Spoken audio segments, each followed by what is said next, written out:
Все. Ассаламу алейкум рахматуллахи баракатух. Алейкум салам барлықтарыңызға. Саламатсыздар, қайырлы кеш.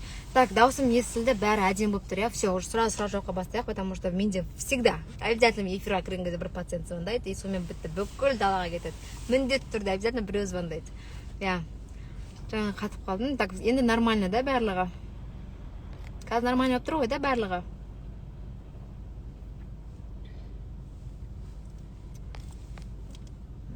Так, біреуіңіз айтасыздар ма маған, жақсы болып тұр ма, көресіз, тексеріп, жақсы болып тұр ма? Все. Кеттік ендеше. Ең алғашқы сұрақтан баса, бірден, сұрауыз қайталап айтам. Сұрақты бірден жинақтап, бір-ақ рет қоясыз, жауабыңызды күтесіз. Кім екінші рет сұрақ қояды, мен вообще оны сторидан алып тастайтын боламын. Себебі, сіз менің де уақытымды аласыз, өзіңіздің де уақытыңызды аласыз. И осыншама жерде отқан сұрағының жауабын күтіп оқырманның да уақытын аласыз. Сондықтан уақыттарыңызды қадірлей беріңіздер. Аллахтың разылығы үшін сұрақтарыңызды бір рет қана қойып жауабын күтіңіз. Мен ең жоғарыдан бастап кезекпен жауап беремін. Үлгергенімше, сіз 10 рет қойсаңыз да сіздің сұрағыңыз астына қарай кетіп қалуы мүмкін. Поэтому сіз бұйырмаған нәрсе болса, ол бұйырмауы мүмкін. Сол себептен бір-ақ рет сұрақты қойыңыз. Өзіңіздің де осында отқан 200 қазір 300 адам почти отырды. Қазір бұл жерде 500-600 адам отырады. Солардың барлығын жауабын күтуіңіз керек. Хорошо? Бір-бірімізді сыйлайық, Ендеше кеттік. Саламатсыздар барлықтарыңызға тағы да. Саламатсыз бе? ХГЧ-дан қанша апта екенін қалай біледі? ХГЧ результат анализ тапсырасыз. Тапсырғаннан кейін сізде минималды 5-тен жоғары болу керек. И жанында жазылып тұр, если даже көрсеңіздер болады. 1000, 2000, 3000, 4000 деген сияқты аралық жазылып тұрады. 3 апта болатын болса, мысалы жазылып тұрады 1000 мен осы уақытқа дейін. 4 апта болатын болса, 100-ден осындайға дейін деген сияқты жазылып тұрады. Міне сол бойынша көріп тексеріп отырасыз. ХГЧ-ны бір рет тапсыру өте аз, себебі оны каждый 3 күн, 5 күн сайын тексеріп отырасыз. Біріншіден внематочныйды көру үшін, екіншіден бала қалай развивается, соны білуіңіз үшін. Алейкум салам. Жүктілік кезде гематома зиян ба алғашқы жүктілік? Жалпы бізге кез келген аурудың жақсысы жоқ. Элементарный грипптің өзінің жақсысы жоқ, Тура сол сияқты гематома да сізге бекерден просто так болатын дүние емес. Ол қалып тұрғанда гематома деген дүние вообще болмайды. Сол себептен гематоманың да өзіндік бір асқынысы бар. Мысалы, либо гематома өседі, яғни сол ұйыған қан өседі. Либо мына тұрған сіздің балаңыз өседі. Себебі ұйыған қан бұл өсіп келеді. Бұл неден? Бұл бала жолдасы дұрыс дамымай жатыр. Бұл жерде қандай да угроза болып жатыр. Знаешь, бір жерден қан кетіп жатыр деген сөз, Вот, сол дұрыс дамымайды да, и ол жарылады, жоқ болып кетеді. Либо ол өсіп баланы өсірмей қояды. Яғни замерш немесе выкидыш беруі мүмкін. Поэтому гематома жақсы нәрсе емес. Месячный кезіндегі циститке қандай ем қолдануға болады? Месячный кезінде уақытша манурал деген бізде порошок бар, соны 1 рет нан ішсеңіз болады, бірақ онымен сізде 100% циститіңіз кетіп қалмайды, поэтому сізге ем алу керек. Все равно сіз кейін бұйырса етекіңіз кеткен соң бакпасев матчи тапсырасыз, сөйтсе сол бойынша ем аласыз. Доктор хламидия, трихомонада, гонорея, микоплазма, уреплазма тек половойдан жұға ма? Гонорея жоқ, гонорея половойға жатпайды, қалғанның бәрі тек половойдан жұғады, өкінішке орай. 99% половойдан жұғады. Қалғаны, может быть, общий баня, общий бассейнге барғаннан жұғым, может быть, қазір неше түрлі нәрсе болады, даже экологияда, может быть, қазір неше түрлі топырақтарды жауып жатыр, может быть, мен айта алмаймын нақтысын. Но в основном жиі бізде жыныстық қатынас арқылы жұғады. Енді сіз оны біліп алып, жыныстық қатынастан жұғатынап, барып алып күйеуіңізді қылғындырып, сен біреумен жүргенсің, знаешь, содан жұқты деп оны тұншықтырудың қажеті жоқ. Лучше, ең дұрысы, оған түсіндіріп айтып, бұның зиян екенін ескертіп, екеуіңіз бірдей ем алғандарыңыз абзалырақ. Екеуіңіз бірге емделіңіздер. Жақсы, машинамыз қойып, тыныш қана тұр. Қазір 1 минут.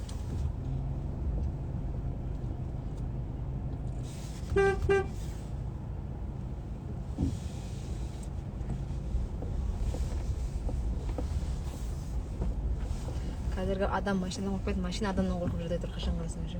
Особенно мен. Так, токсикоз болмауы, резус факторға байланысты болуы мүмкін. Жоқ, резус факторға оның ешқандай қатысы жоқ. Токсикоз сізде болады, когда сізде витамин жетіспегеннен болады, когда сіздің организміңіз гормонның бұзылысын көтере алмағаннан болады. Бұл қалыптыда да, қалыпсызда да болуы мүмкін. Яғни қалыптыда кішкене аз мөлшерде болуы мүмкін. Ал егер действительно конкретно сізде витамин ештеңе жетіспейтіндей болатын болса, онда айқын түрде сізде токсикоз болады. Даже орныңыздан тұрып тамақ іше алмайсыз, тек қана құса бересіз. фло приложениесі 4 апта жүктілік дейді. Фло енді етекір келген күннен бастап есептейді, как гинекологи. Босанбаған қызда эрозия спайка неден болуы мүмкін? Опасно дейді. Хронический цистит бар, выделение дұрыс ем әлі берілмейді дейді. Босанбаған қызда, не столько босанбаған, тұрмысқа шықпаған қызда даже эрозия болуы мүмкін. Потому что біз қыз кезімізде көп салқын атып қоямыз, иә. Көп жерде отыра саламыз, мұзда жерге бара саламыз, қысқа киім кие саламыз, салқын жерде капронмен жүре саламыз дегенде да, поэтому күсінбейміз. Поэтому сізде цистит те босанбаған әйелде де болуы мүмкін, и эрозия да болуы мүмкін. Жыныс қатынас болғаннан кейін ғана оны емдейсіз эрозияңызды, ағылшын емдей алмайсыз, иә.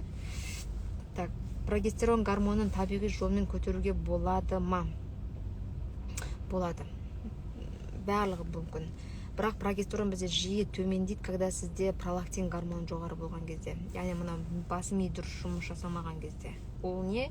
Ол біздің гипофизіміз бар ғой, сол өзінің гормонын дұрыс өндіре алмаған кезде болады. Себебі сізде постоянный стресс. Либо сіздің ұйқыңыз қанбайды, либо сіз бірдеңені постоянно ойлап жүресіз.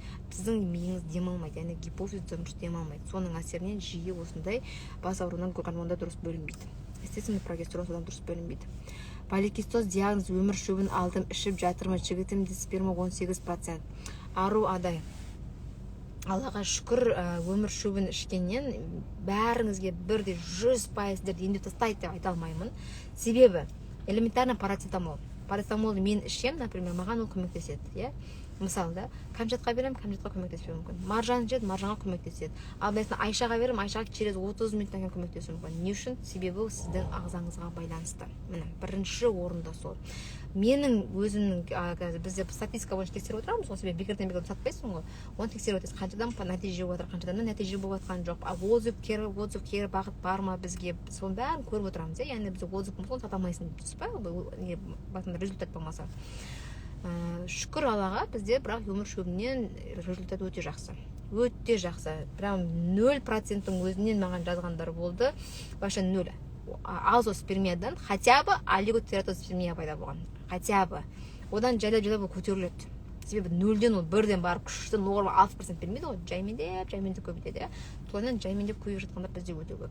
1-ден 9, 1-ден 30% кейін көбейгендер бар. Әркімде әртүрлі. Біреулерде тәшін бірақ процент көбейген. Біреулерде бар, действительно, қанша 2 ай машкен, 2 айда бірақ процент көбейген, бірақ та көбейген. Вот әркімде әртүрлі. Сондықтан мен нақты мынандай нәрсе деп айта алмаймын. 2 беременность токсикоз болды дейді. 3-шінде жоқ, одан бола бере ме? Болуы мүмкін, әбден болуы мүмкін.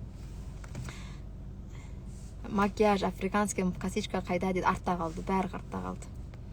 Эрозияны свечамен емдеуге болады дейді дәрігер емнен кейін дейді. Әрине болады.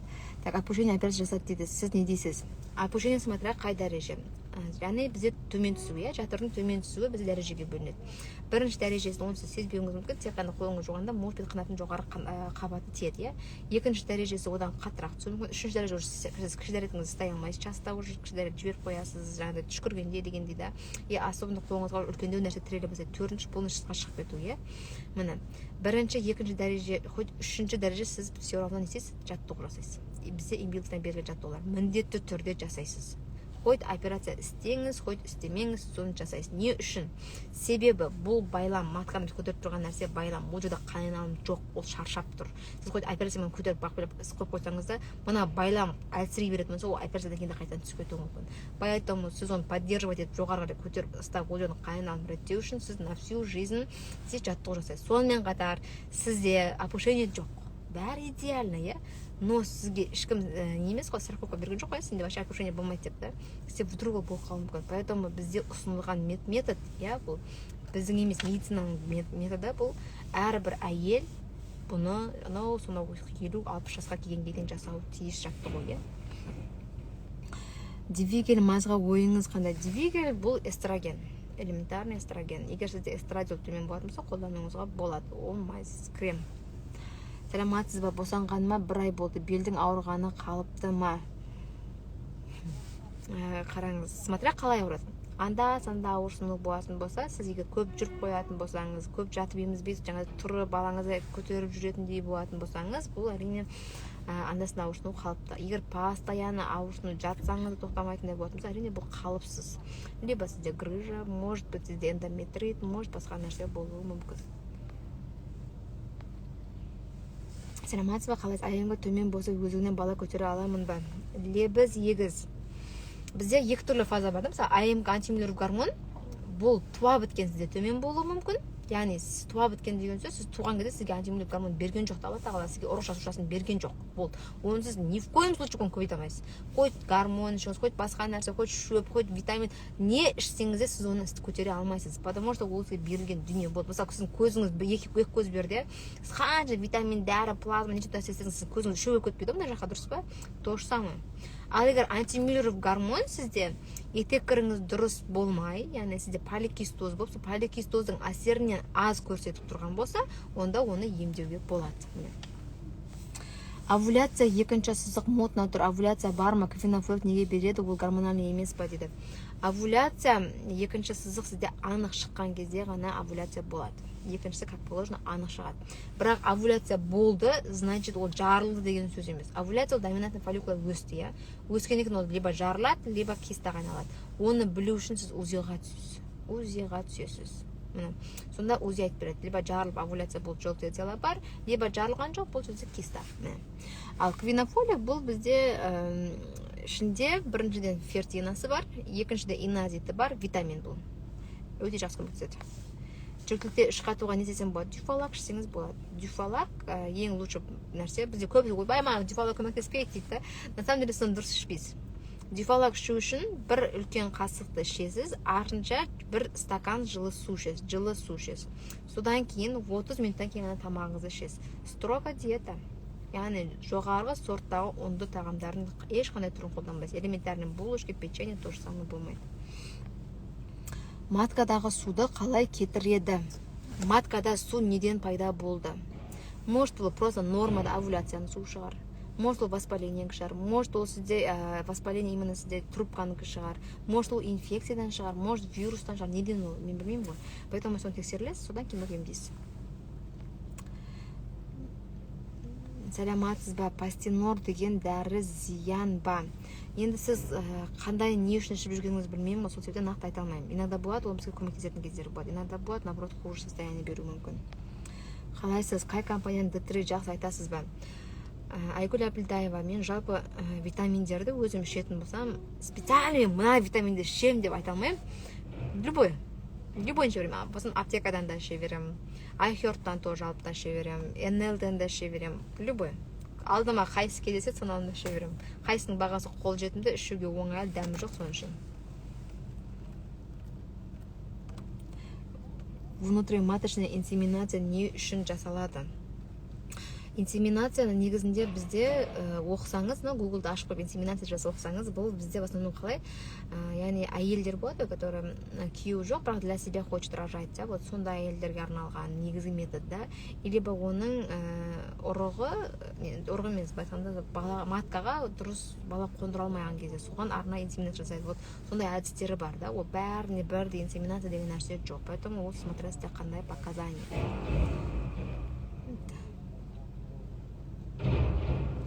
Менде труба жіңішке еще ұзын дейді, ол неден екен? Ол сізде туа біткен қасиет. Мысалы, біреудің көзі бадырайып қалған, біреудің көзі жіңішке, біреуде вообще көз жоқ та. Тоже самое сондай нәрсе. Алла тағала сізді солай жаратты. Өзіңден ем алып жатырмын, шүкір Аллаға. Етекір 31 күн болды, задержка әлі келмеді. Ем алғасы неше уақытқа келеді? Жалпы кез келген емнен кейін етеккір кешігуі 7 аптаға дейін, бұл 7 күнге дейін, бір апта, яғни кешігуі бұл қалыпты. Жаттығу жасасаңыз, басқа қалаға көшсеңіз, елге қолдар қабылдасаңыз 7 күнге дейін етеккір кешігуі мүмкін. Ары қарай кешігетін болса, значит, сізде ары қарай дұрыс емес, яғни қандай да гормоналды сбой басталып жатыр деген сөз. Ал егер бұрыннан етеккіріңіз дұрыс болатын болса, мен сізге дәрі бергеннен кейін сіздің етеккіріңіз 10 немесе 15 күннен кейін келмейді. Может быть 3 ай, может быть 6 ай, может быть жыл. Бірақ ол келеді, то өзі келеді. Либо сіз солай келтіресіз, либо только гормон ішесіз. Гормон қандай? Может быть дифастон, может быть торжсан, соны 15 күн ішесіз, все етеккіріңіз келеді. Ешқандай қиыны жоқ. 15 күннен кейін-ақ келеді. Бірақ ол сізді емдемейді.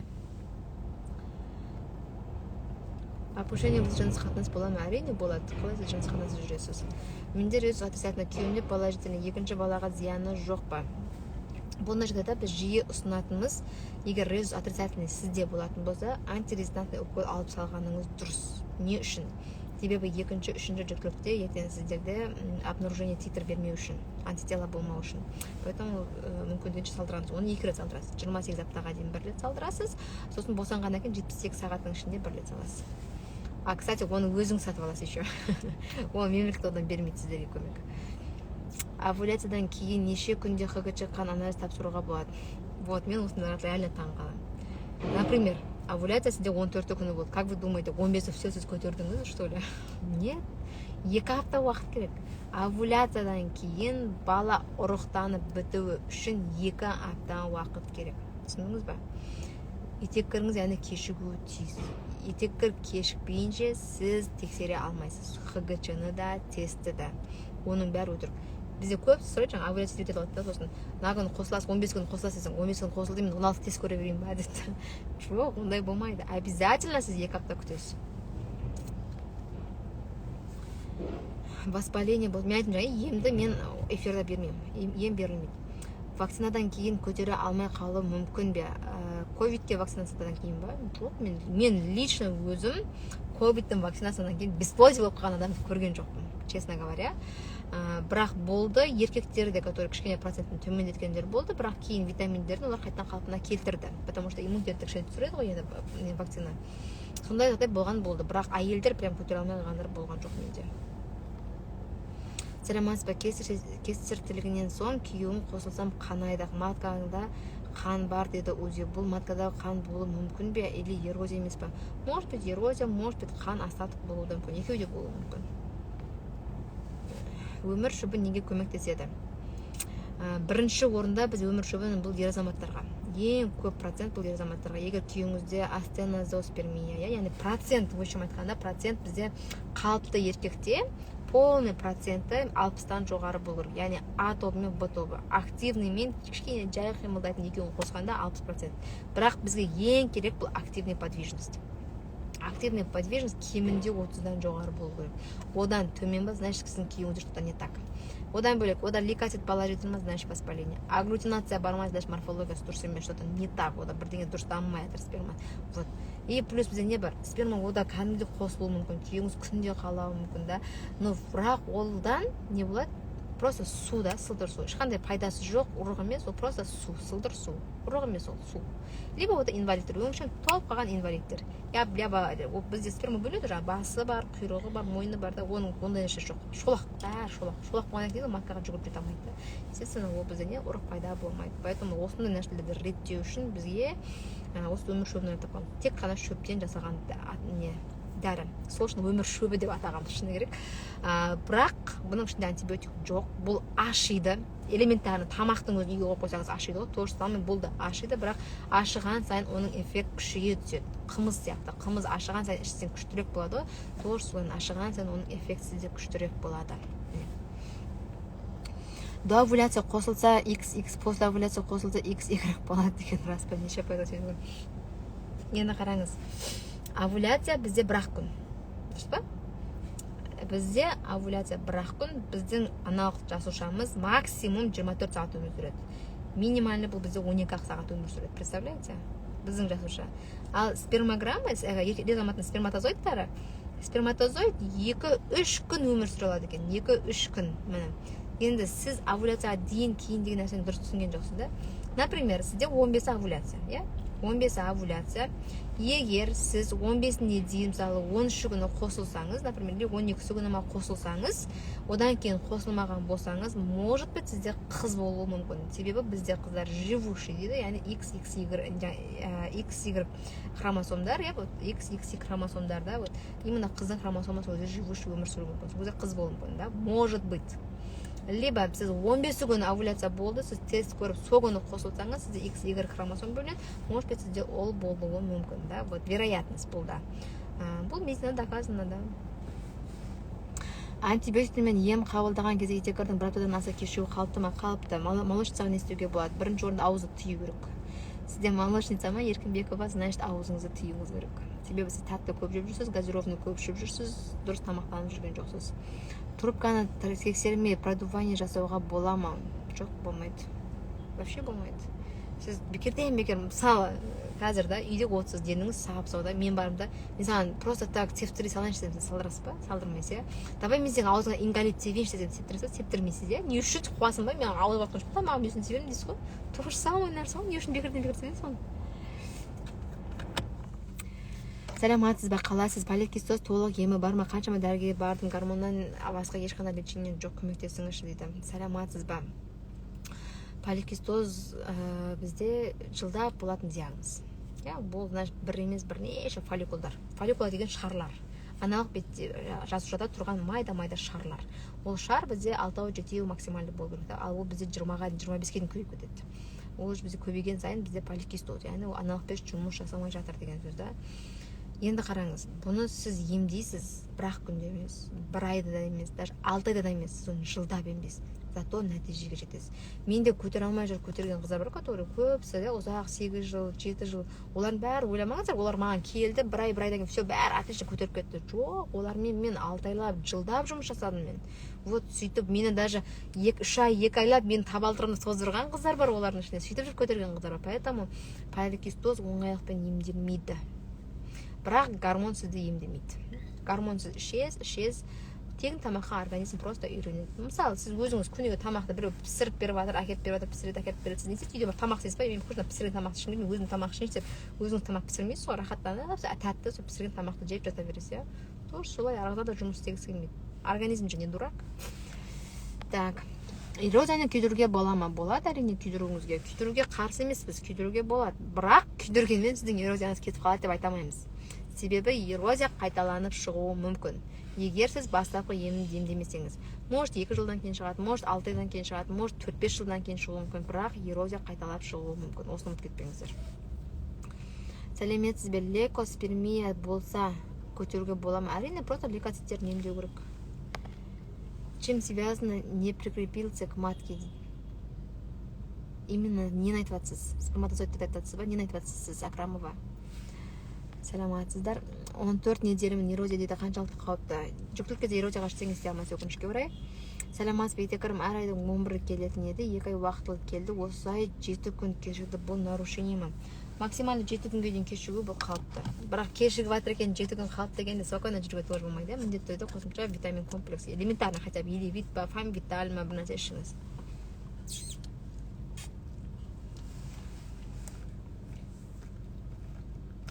миамин таблетка назначить это кистаға көмектеседі ме сізде қандай киста кистаның түрі өте көп қой паравариальный киста ма эндометроидная киста дермоидная киста просто фолликулярная киста шығар может білмеймін ғой қандай киста сізде смотря қандай киста соған да байланысты бірақ миамин сізге зиян емес іше берсеңіз болады ол не істейді ол метаболизмді жақсартуға жақсы сәлем мен сізге ұлға жоспарлап едім декабрь енді овуляция есептетсем бола ма декабрьдің етеккірі келген күні овуляция санатасыз етеккір келген күні маткадегі инфекция емделе ме кистаның зияны жоқ па любой инфекция емделеді қандай инфекция бар деді сізге бәрі емделеді матканың өзінде даже матканың ішінде де даже пайда болуы синехия дейміз иә оны вот ол көтере алмайсыз көтеру өте қиын болады себебі мынау ашық иә мысалы орта тесік иә арасы тесік мысалы да ал спайка мынаның арасында бірдеңе бүйтіп тұр да міне өйстіп тұр міне өйстіп тұрған нәрседен ұрық ойда ала ма жасуша өте алмайды естественно сіз көтере алмауыңыз әбден мүмкін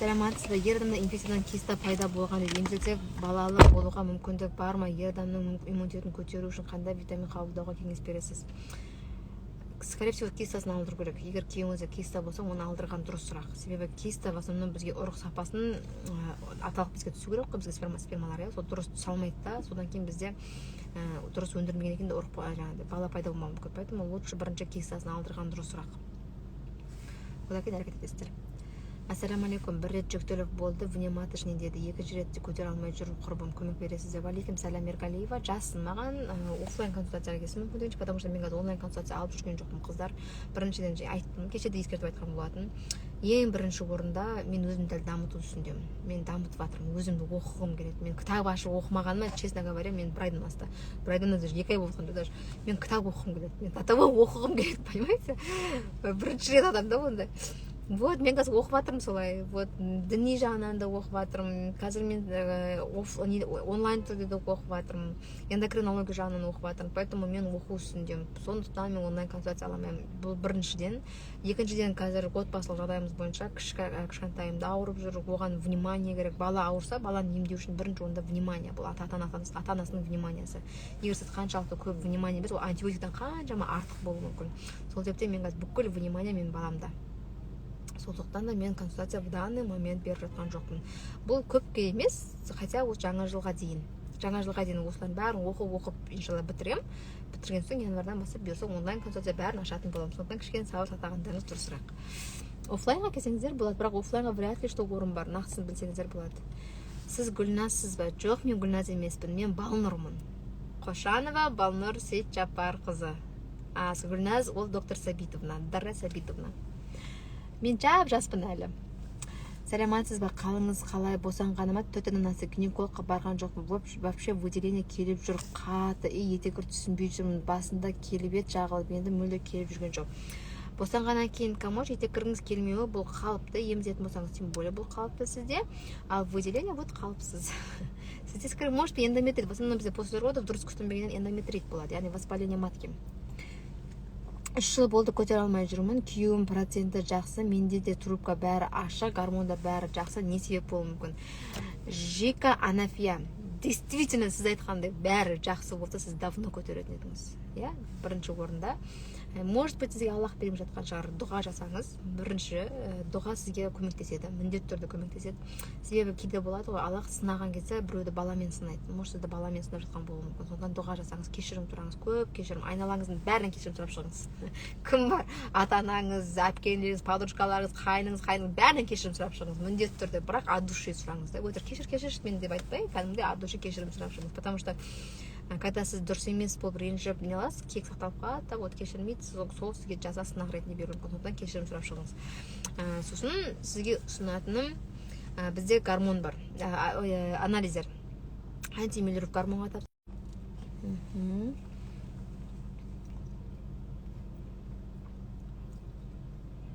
Қыздарша жаймен қояқ сұрақты мен үлгіре алмай жатырмын.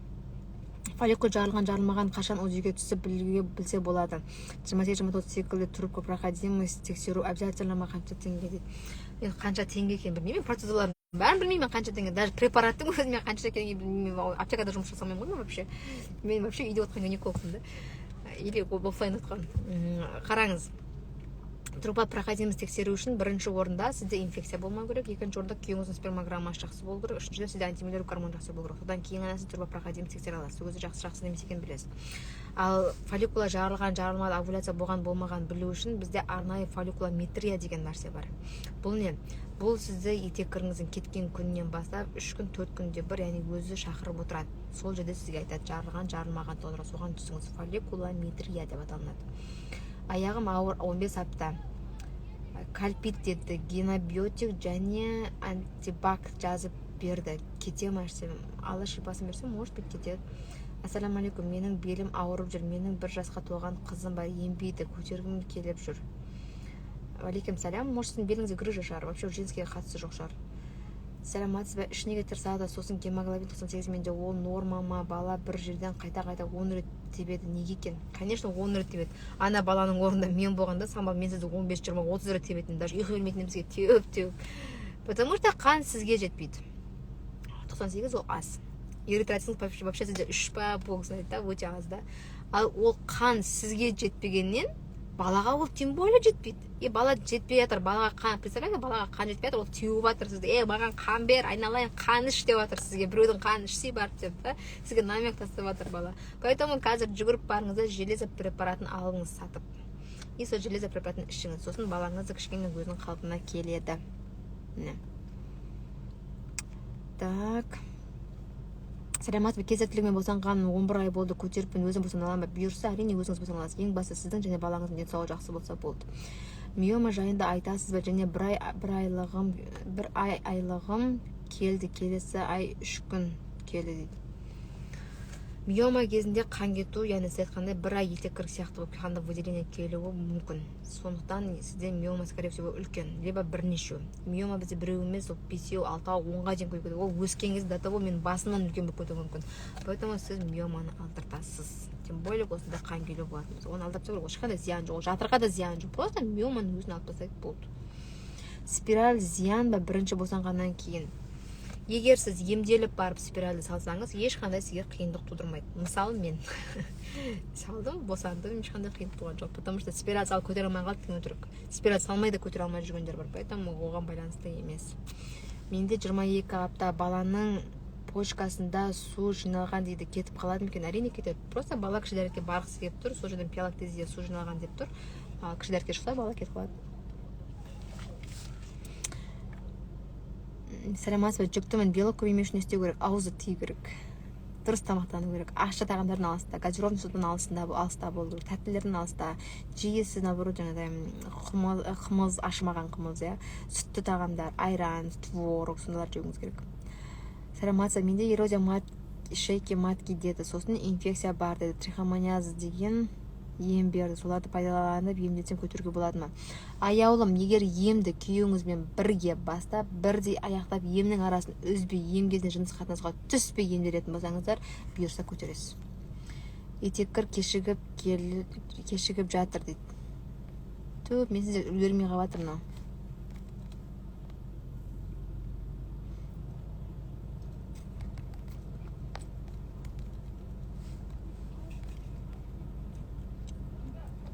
Так, сәлеметсіз бе, мен емсек жасатын 2 трубада да проходимыз бар, бірақ спайк бар деді, бала көтере аламын ба? Көтеруіңіз мүмкін, әрине. Спайкын емдетіңіз, етарақ содан кейін көтереді бұйырса. Пролактин 2 есе көп көтере аламын ба, не істеу керек? Аяжан, пролактин, жаңа айттым, бұл бізде стресс гормон деп аталынады, екінші атауы да. Бұл как сіз емізулі әйел сияқтысыз. Сіз вроде емізбейсіз, бірақ сіздің организміңіз кәдімгі емізулі әйел сияқты қызмет етіп жатыр в данный момент. Гормон артқа кетпей жатыр, миыңыз демалмайды, метаболизм 0, может быть темір кеткенсіз, может быть лимфа застой сізде. Яғни сіз айтқанда контрастный душ бірінші орында. В первую очередь ұйқы қану керек. Қанғанда ұйқы қалай 2 сағат 3 күн деп үйде тұрмай ұйықтау деген сөз емес. Уақытылы ұйқы болу керек. Тынығу керек, ми тынығу керек. Қалай сіздің миыңыз тынығып, дұрыс гормондарыңыз бөлінеді сол кезде. Сол кезде жұмыс жасайды. Вот бірінші орында ем. И пролактинмен көмектеседі. Ол үшін гинеколог, эндокринолог маған келесіз. Оффлайнға лучше келіңіз. Сразу МРТ-ға түсіріп келіңіз.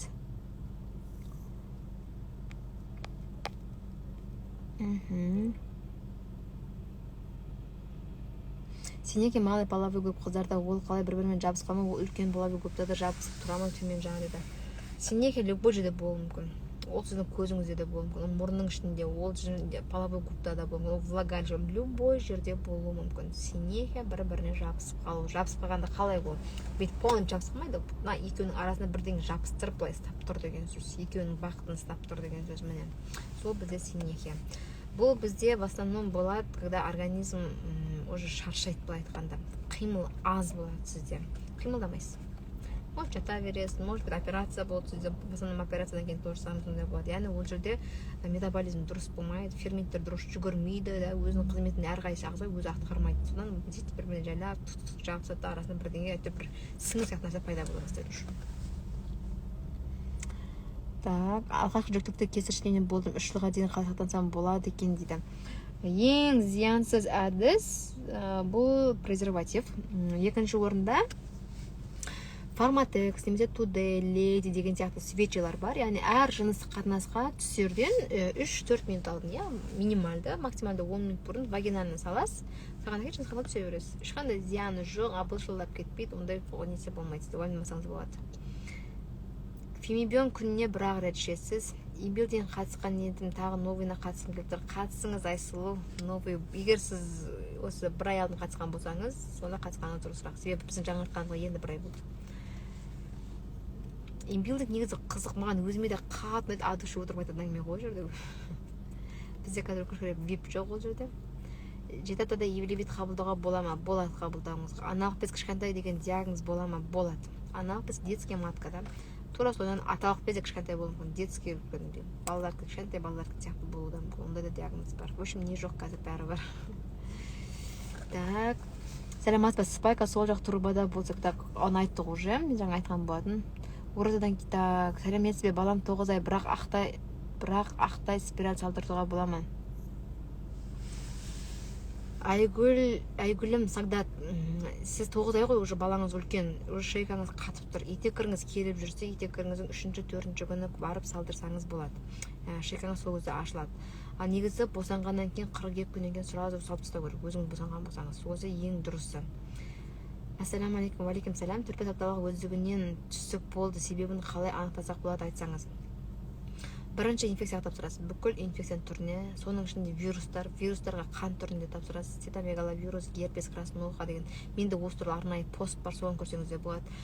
Одан кейін қанның құрамын тексересіз. Д-димер, гликозированный гемоглобин, коагулограмма тапсырасыз. Может быть, себептердің бірі спермограмма. Потому что когда спермограмма дұрыс емес, күйеуінің проценті спермалары дұрыс жұмыс одан да болуы мүмкін.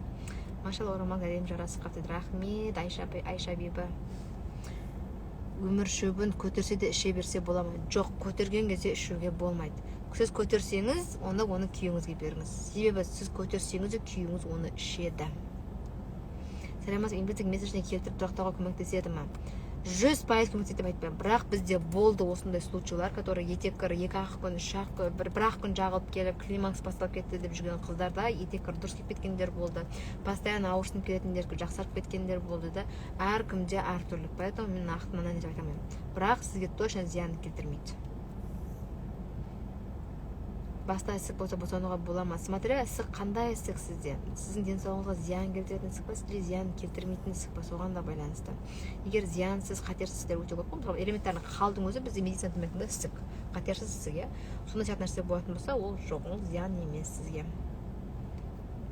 Менде эндометриоз трубкамда ағым ауыртады, астым ауыртады, оны емдеу жолы бар ма? Нұржамал. Эндометриоз как давление.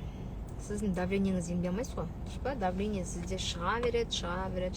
Оған сіз тек бір қалыпта ұстап тұру үшін дәл ішесіз, каптоприл, мортинап деген сияқты нәрселер ішіп отырасыз постоянно, да? То же самое. Эндометриоз сізде шыға береді. Қойды, көтеріп атсаңыз, босансаңыз, бұны мен көтер аласыз. Егер сіз эндометриоз кішкене емдеп, реттеп, кішірейтетін болсаңыз, көтересіз. Бірақ көтергеннен кейін, босанғаннан кейін де шығуы мүмкін. Егер астматындай болса, ол любой момент, любой жерде шығып кетуі мүмкін. Поэтому ол не только сіздің маскаңызда, ол жатыр несінде, түтігінде, аналық безде, ол ішекте, көзде, құлақта, мұрында, аузыңыз любой жерге шығып кетуі мүмкін. Эндометриоз деген сондай нәрсе. Так. Сәлемат, 4-5 ай бұрын спираль салдырған едім. Енді қазір астымды оқып үлгермей қалдым да есіместерді ше.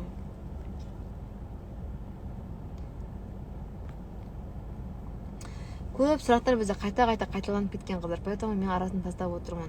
Қайталанған сұрақтарға жауап бермеймін, олар кейін өздеріңіз оқып аласыздар, хорошо?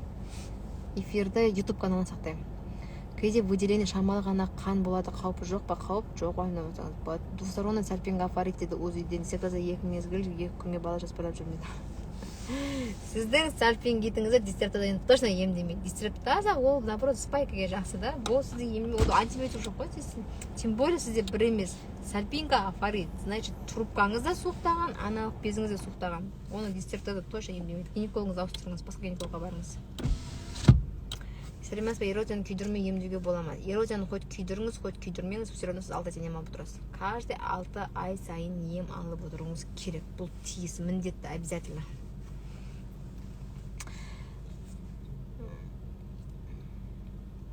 Бала іште өсіп кетпеу үшін не істеу керек, не жемеу керек, или ұйықтамау керек. Бұл үшін арнайы бізде бар марафонда құрсақтағы бақыт деп аталады, сөйде диета беріледі. Ата диета мына жерде эфирде точно берілмейді. Беременный кезде выделение келу қалыпты ма? Ақ түсті қоюланып келеді. Скоро кальпит басталады. Егер ақ түсті қою твор сияқты выделение келіп бастаса, уже скоро сізде кальпит. Яғни қышу, ашу деген процесс скоро бастауы мүмкін. Жүктілік кезде де, жүктілік болмасаңыз да, жалпы әйелдімда нормада выделение болады. Қалыптыда сізде выделение болуы тиіс. Ол выделение қандай? Иісі жоқ, иә, может быть чуть-чуть жаңағыдай ашыған айран иісіне ұқсаған кішкене иіс болуы мүмкін, не так прям сильный. Ол сізді қышытпайды, ол сізді ашытпайды, ол өте көп мөлшерде емес, ол дискомфорт сізге бермейді. Андасында как жұмыртқаның ағы сияқты созылып келуі мүмкін, ал қалғанда ондай болмау керек. Вот осындай выделение сізде қалыпты. Бұл қызда да, бұл тұрмысқа шыққандарда да, бұл жүктілкедінде де. Жүктілкеде кішкене ғана ақшыл, бұл қоюлану как болуы мүмкін, бірақ прям қою как творог немесе кремообразный болуы мүмкін емес. Ондай болатын болса, скоро сізде воспалительный процесс жүріп жатыр деген сөз. Бұл кезде уже сіз ем аласыз. Сәлематсыз, фолиевый кислота емізуанаға бола ма, және қандай кальций ішкен дұрыс? Фолиевый кислота емізуліге болады. Жүктілікке 28 деп айтып жатыр. Кальций сізде емізуліге лучше ультра D3. Минимальды доза ультра D3. Немесе D3 никомет. Соны ішкен жүріс. Так, бір-екі сұраққа жауап берейін, сосын мен жолға шығайын, иә, қыздар. Айдана 66-77, да? Мен сізбен кейін сөйлесем.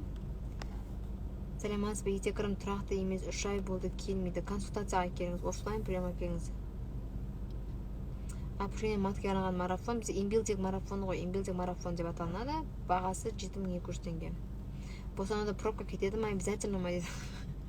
Пробка деген нәрсе жоқ. Негізі сіздер өзіңіз пробканы тауып алғансыздар, на самом деле пробка деген нәрсе жоқ.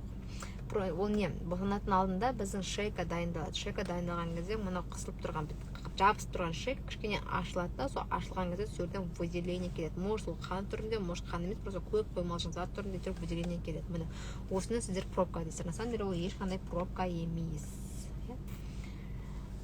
Жауап кетіңізші, месячный 29-9 күнінде 2 полоска, 9-10 күн анық 2 полоска, примерно қанша апта және бойбай жанын есептеу керек қой, примерно, наверное, 4-5 аптасыз. 34 аптамын токсикоз басталып жатыр. Қайтадан дейді, қалай бассақ болады? Сізде токсикоз емес, сізде скорее всего. Сізде просто қыжылдап жатыр, өтіңіз, наверное, отказ беріп жатыр. Ози комплексіңіз. Так. Эндометрит не ол жұқпалы ма? Эндометрит матканың суықтауы, жатырдың суықтауы. Ит деген жалғауы бар ма? Значит, все, воспаление. Суықтаған. Воспаление суықтаған. Ит, воспаление суықтаған. Может, ол суықтаған, может, ол инфекцияның әсерінен суықтап тұр, либо бактерияның әсерінен суықтап тұр, сол же бұл дұрыс емес деген сөз. Влагалищеде киста бар деді, 3 айдан кейін кел деді, воспаление емделді, бірақ айлық қышу бар. Бірінші орында кистаны алдырасыз. Кистаны алдырып болғаннан кейін бар кальпит болса, может кальпитіңіз емдесе. Егер кальпит болмаса, может ол сізде крауроз. Крауроз өте опасный диагноз. Ол сізде постоянно қышу, ашу болып жүреді. Особенно стресске түскенде ол қатырақ болады, и ол на всю жизнь сізден кетпейді. Сондай крауроз диагнозын асқынып кетпеу үшін самолечение жасамаймыз. Яғни үйде өзіңіз алып, бірден есіп тер жинанды бір салып, екінші бірден есіп жаңа депантолыңыз, үшінші бірден есіп тағы бір свеж лиментаны салып істеуге болмайды. Міндетті түрде тексеріліп, немесе анамнезіңізді толық айтып, сосын барып ем алыңыз. Сонда сізде крауроз диагноз болмайды, иә? Рахмет қыздар бағыттарыңызға, уже 1 сағат ровно сіздермен сөйлесіппін. Алла разы болсын барлықтарыңызға. Сұрақтар өте көп, шынымен де үлгерген жоқпын, бағыттарыңызға бірде жауап беріп үлгерген жоқ, осы болды. Мен аны жалға қарай жолға шығу керек енді. Так, тұрмыс құрама 6 жыл болды, сізден емделейін деп ем дейді, экоға бардым, сәтсіз болды дейді. Келіңіз, офлайнға жазылып келіңіз, мүмкіндігінше офлайнға жазылып келіңіз. Стрессе молочница болуы әбден мүмкін. Жақсы қыздар, бағыттарыңызға үлкен рахмет. Эфирді бұйырса YouTube каналына жүктейтін боламын, егер сақталатындай болатын болса. Инстаграмға ол сақталмайды қазір. Сондықтан YouTube каналда мені күтесіздер. Бағыттарыңызға Алла разы болсын, сіздерге де Алла разы болсын. Ауырмаңыздар, шырқамаңыздар, менің сторисімді жіберіп алмаңыздар, потому что қызықты әңгімелердің бәрі сол жерде болады. Үлкен рахмет сіздерге де.